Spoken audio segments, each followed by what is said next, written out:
Hi. Short while ago, I finished watching a new film that came out relatively recently.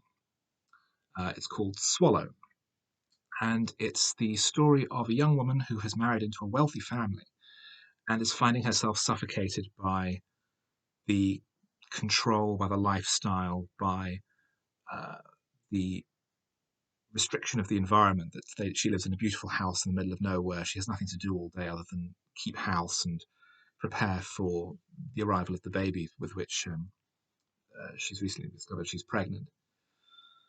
And under pressure of this and other factors that become clear over the course of the film, she starts to eat items that are not edible. She starts with a marble and then a thumbtack and various other items over the course of the film, a battery, for example. And eventually she is diagnosed with a psychological condition called pica, which is a form of stress release, not dissimilar to self harm, which involves eating objects that are not food. Um, I found it an absolutely superb piece of work, um, brilliantly designed and brilliantly acted. It's written and directed by Carlo Mirabella-Davis, apparently his film debut, with Haley Bennett in the lead role. And it's a very carefully and compassionately observed depiction of mental illness, not just of the impact it has on the person and their behavior, but also the environmental factors and stigmatization. Her family, her in laws, I should say, want her to get better.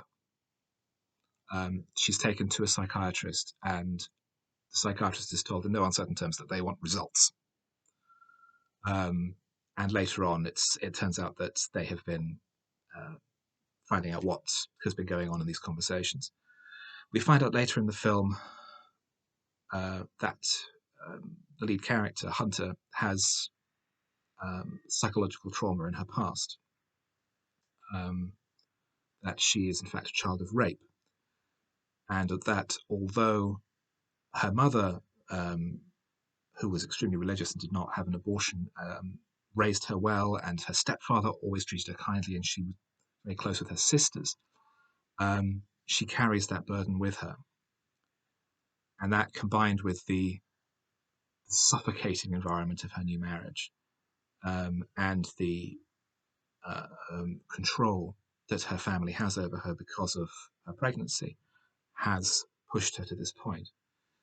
Um, it's it's brilliantly designed. It's very reminiscent, ironically, given that I recently saw Todd Haynes' extremely atypically normal Dark Waters, of Haynes's earlier work, particularly Safe. Very poised, very designed, very almost antiseptic. So that later in the film, when she goes out into the world more, into more rough and ready, recognizable environments, and she is less poised in her clothing and her behavior, and more relaxed and at ease as she's confronting these issues and resolving them within herself, um, the film starts to unwind a little more. Um, I really, really liked it.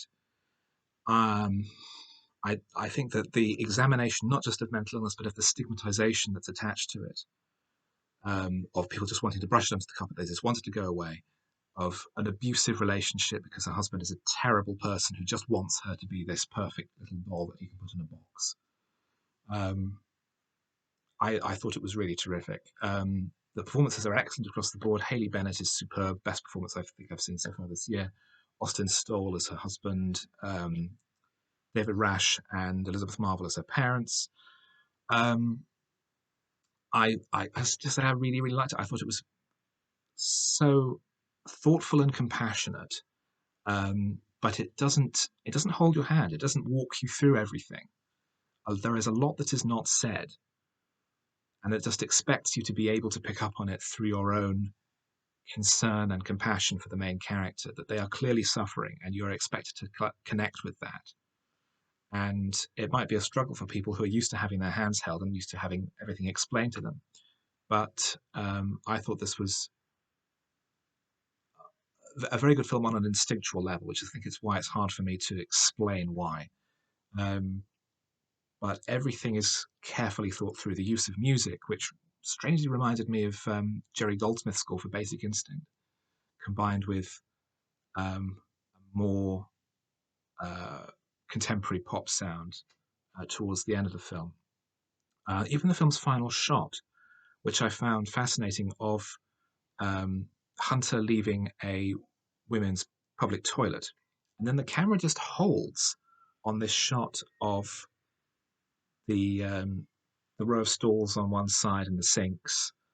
And it just holds on this shot for the entire end credits as women go back and forth and come in and out and go into the stalls and come out and wash their hands and check themselves in the mirror and what have you. And you're just led to think all of these women have stories. All of these women have problems of their own of whatever scale.